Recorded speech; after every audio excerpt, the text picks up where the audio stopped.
part yang pertama, yaitu tentang barisan dan deret aritmatika. Simak terus video ini sampai akhir. Yang pertama, kita membahas pengertian barisan dan deret. Barisan adalah susunan suku-suku berpola yang merupakan fungsi dan dipisahkan oleh tanda koma. Contohnya di sini 1, 3, 5, 7, 9, titik, dan seterusnya. Ini merupakan barisan bilangan ganjil. Kalau deret adalah proses penjumlahan suku-suku berpola yang merupakan fungsi. Ya, karena penjumlahan kita lihat di sini. Contohnya 1 plus 3 plus 5 plus 7 plus 9 plus titik, dan seterusnya. Ini merupakan deret bilangan ganjil. Jadi kalau kalian lihat, perbedaan barisan sama deret itu hanya pada tanda pemisahnya. Kalau pada barisan itu tanda pemisahnya tanda koma. Sedangkan pada deret tanda pemisahnya tanda tambah atau plus. Karena kan deret merupakan penjumlahan di sini. Nah, karena merupakan penjumlahan dari suku-suku yang berpola, maka deret juga merupakan notasi sigma. Ingat ya, waktu kalian belajar di bab notasi sigma kan sigma artinya jumlah. Jumlah dari beberapa suku yang memiliki pola atau fungsi tertentu. Nah, deret ini juga merupakan notasi sigma. Oke? Nah, barisan dan deret itu amat banyak jumlahnya, amat banyak macamnya. Tapi di bab ini kita batasi, kita bahas dua. Yang pertama adalah barisan dan deret aritmatika. Yang kedua, barisan dan deret geometri. Ya, sebenarnya materi barisan dan deret aritmatika serta geometri ini sudah pernah kalian pelajari waktu di SMP. Tapi di sini kita akan perdalam lagi dan kita juga nanti bahas bagaimana aplikasi barisan dan deret ini atau penerapannya dalam kehidupan sehari-hari. Oke, kita bahas barisan dan deret yang pertama, yaitu barisan dan deret aritmatika. Barisan atau deret aritmatika merupakan barisan atau deret yang memiliki selisih dua suku berurutan yang selalu tetap, yang disebut dengan beda atau B.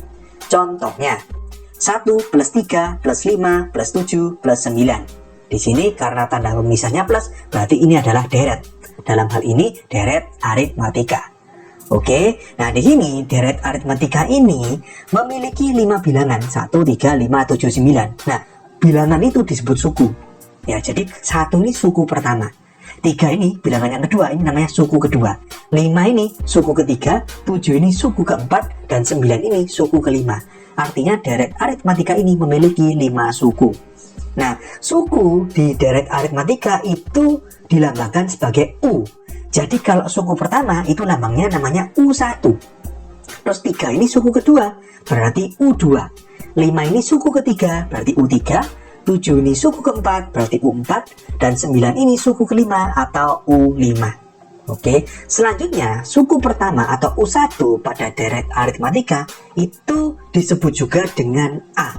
Cara ngingatnya A itu awal. Kan suku pertama suku awal atau bilangan yang paling awal itu berapa? Itu adalah suku pertama atau lambangnya A.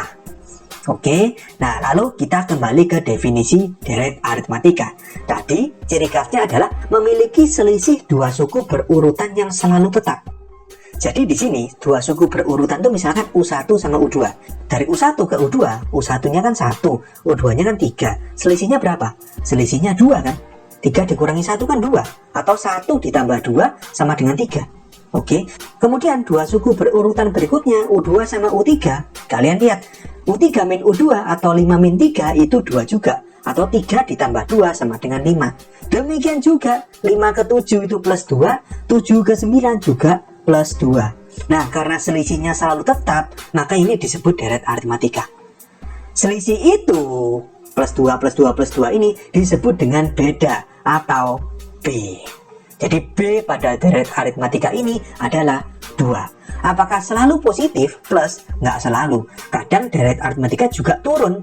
Jadi angkanya tambah lama tambah kecil ini. Dari U1, U2, U3, U4 dan seterusnya. Kalau tambah kecil berarti kan ini minus nih. Minus 2 atau minus 3. Nah, bedanya negatif itu berarti.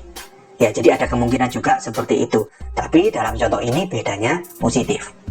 Oke, nah di sini saya tekankan A dan B. Jadi A itu suku pertama, B itu adalah beda, itu merupakan dua unsur penting pada deret aritmatika. Sekali lagi saya ulang, dua unsur penting pada deret aritmatika adalah A atau suku pertama dan B atau beda. Maksudnya dua unsur penting gimana? Gini, nanti kalau kalian mendapatkan soal tentang barisan atau deret aritmatika, maka dua unsur penting ini harus dicari terlebih dahulu sebelum mencari yang lain-lainnya. Ya, karena kalau kalian sudah dapatkan nilai A dan B, mau mencari apapun bisa. Oke, paham ya? Nah, lalu seperti ini, kita lihat. Tadi kan selisih dua suku yang berurutan selalu tetap. Jadi di sini boleh kita tulis B itu sama dengan U2 min U1. Ya kan? Bisa juga sama dengan U3 min U2. Bisa juga sama dengan U4 min U3. Bisa juga sama dengan U5 min U4. Atau kalau kita nyatakan dalam bentuk umum, B atau beda itu sama dengan UN min UN min 1. Suku ke N dikurangi suku sebelumnya, ya kan? Bilangan itu dikurangi bilangan sebelumnya, itu selisihnya adalah beda atau B. Oke, paham ya? Nah, lalu seperti ini. U1 kan tadi A. Ya, U1 itu sama dengan A. Kalau U2 gimana? Kalau U2 kan berarti A ditambah sama B, ya kan?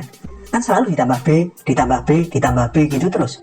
Kalau U3 itu berarti A plus B lagi, berarti A plus 2B. U4 berarti A plus 2B plus B, berarti A plus 3B, dan seterusnya. Kalau kalian lihat polanya, U1 sama dengan A, U2 sama dengan A plus B, U3 sama dengan A plus 2B, U4 sama dengan A plus 3B, maka UN sama dengan A plus N-1 kali B. Coba kita lihat, kalau U4 A plus 4 min 1 kali B, anggapannya kan gitu. U3 A plus 3 min 1 kali B. U2 A plus 2 min 1 kali B. 2 min 1 1 kan, 1B ya B. U1 itu A plus 1 min 1 kali B. 1 min 1 kan 0 kali B ya 0. Jadi tinggal A aja. Ngerti ya? Jadi rumus umum dari suku ke N deret aritmatika adalah UN sama dengan A plus N min 1 kali B. Oke? Berikutnya jumlah N suku pertama deret aritmatika atau SN. Maksudnya gimana? Gini. Jadi kalau misalkan di sini ada 5 suku ya, maka ini ditanyakan kadang-kadang. Jadi jumlah 5 suku pertama ya, atau S5. Berarti itu artinya U1 plus U2 plus U3 plus U4 plus U5. Ya, jadi kalau S itu artinya jumlah. Ya, jadi misalkan ditanyakan S10. S10 itu artinya U1 plus U2 plus U3 plus titik-titik sampai yang terakhir plus U10. Pokoknya jumlah dari suku pertama sampai suku ke N itu adalah SN. Ya, jadi kalau S10 adalah jumlah dari suku pertama sampai suku ke-10. Kalau S5 ya jumlah dari suku pertama sampai suku ke-5. Itu adalah SN atau jumlah N suku pertama dari deret aritmatika. Nah, untuk mencari SN kan nggak mungkin kita hitung satu persatu. Kalau sukunya cuma 5 seperti ini ya bisa kita hitung manual. 1 tambah 3 tambah 5 tambah 7 tambah 9 kita hitung manual. Tapi kalau sukunya ada 10, ada 20 kan nggak mungkin. Nah, di sini kita akan coba turunkan rumusnya. Gimana? Gini. Kita lihat.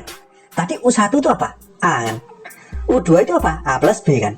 Kan plus titik-titik sampai yang terakhir UN. UN kan A plus N-1 kali B. Dan suku sebelumnya berarti UN-1 berarti kan A plus N-1 min 1 kali B atau A plus N-2 kali B. Paham? Jadi SN sama dengan A plus B plus, ini sebenarnya ada A plus 2B plus A plus 3B dan seterusnya sampai plus A plus N-2 kali B plus A plus N-1 kali B. Oke, nah kalau kalian lihat baris pertama ini saya copy ya, disalin di baris kedua tapi posisinya dibalik. Jadi baris kedua ini SN sama dengan ditulis yang belakang dulu. Jadi A plus N-1 kali B plus ini A plus N-2 kali B dan seterusnya. Lalu yang kedua dari terakhir A plus B, lalu yang terakhir plus A. Jadi anggapannya kalau misalkan yang pertama 1 plus 3 plus 5 plus 7 plus 9 dibalik. Jadi 9 plus 7 plus 5 plus 3 plus 1. Ya, jadi baris pertama dan baris kedua ini posisinya hanya dibalik aja. Lalu kalau misalkan persamaan pertama yang SN ini tadi ditambah persamaan kedua SN yang dibalik ini kita jumlah, maka ruas kirinya SN plus SN itu 2SN. Oke, lalu ini A plus N-1 kali B berarti 2A plus N-1 kali B. Oke, lalu A plus B plus A plus N-2 kali B, itu A sama A nya dijumlah jadi 2A. Terus N-2 kali B ditambah B, berarti kan N-2 plus 1 anggapannya dikali B, atau N-1 kali B. Dan seterusnya, yang A plus N-2 kali B ditambah A plus B juga 2A plus N-1 kali B. Dan yang terakhir, A plus N-1 kali B ditambah A, ya 2A plus N-1 kali B. Kalau dijumlah ternyata ini angkanya sama semua, yaitu 2A plus N-1 kali B. Jadi 2A plus N-1 kali B plus 2A plus N-1 kali B plus 2A plus N-1 kali B, gitu terus sampai terakhir. Sampai sebanyak berapa ini? Ya logikanya sebanyak N faktor. Karena sebanyak N, maka bisa kita tulis 2Sn sama dengan N dikali dalam kurung 2A plus N-1 kali B, gitu kan? Oke, lalu kalau misalkan 2-nya pindah ke ruas kanan, maka kita dapatkan rumus Sn, yaitu Sn sama dengan N per 2 dikali dalam kurung 2A plus N-1 kali B. Ini adalah rumus dari Sn. Oke, nah selanjutnya seperti ini. 2A plus N-1 kali B ini bisa saya pecah menjadi A plus N-1 kali B. Nah, kalau kalian lihat A plus N-1 kali B ini apa? A plus N-1 kali B ini kan rumusnya UN tadi. Oke, berarti ini yang di dalam kurung kotak ini bisa kita ganti dengan A plus yang saya lingkari merah ini UN, atau Sn sama dengan N per 2 dikali A plus UN. Ini rumus lain dari Sn. Ya, jadi Sn punya dua rumus ya. Nah, terus mungkin kalian bertanya, yang dipakai yang mana? Rumus pertama atau rumus kedua? Gini, tergantung yang diketahui di soal. Oke, gampangnya gini tips dari saya. Kalau misalkan di soal itu diketahui UN, lebih baik pakai rumus yang kedua, kan lebih singkat. Tapi kalau nggak diketahui UN, ya mau nggak mau harus pakai rumus yang pertama. Tapi sekali lagi dengan syarat A dan B-nya diketahui. Ingat ya tadi, di dalam deret aritmatika harus ada dua unsur penting yang diketahui, yaitu A atau suku pertama dan B atau beda. Oke? Nah, selanjutnya seperti ini. Rumus berikutnya adalah rumus hubungan antara UN dengan Sn. UN tadi kan suku ke N. Kalau Sn kan jumlah N suku pertama. Hubungannya adalah UN sama dengan Sn min Sn min 1. Kok bisa? Anggapannya gini, saya pakai contoh aja. Misalkan S4. S4 itu apa? Sama dengan U1 plus U2 plus U3 plus U4. Gini kan? Terus ada S5. Kalau S5 gimana? U1 plus U2 plus U3 plus U4 plus U5. Ya kan? Berarti gini, kita bisa simpulkan kalau S5 itu sama dengan S4 ditambah U5. Ya kan? Karena kan U1 plus U2 plus U3 plus U4 bisa saya substitusi dengan S4. Nah, kalau S5 sama dengan S4 plus U5, kalau saya pindah ruas, berarti U5 itu sama dengan S5 min S4.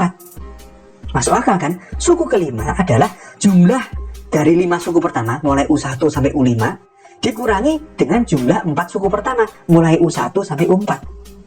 Ya, atau kalau kita nyatakan bentuk umumnya, UN suku ke N sama dengan jumlah N suku pertama, dikurangi sama jumlah N-1 suku pertama.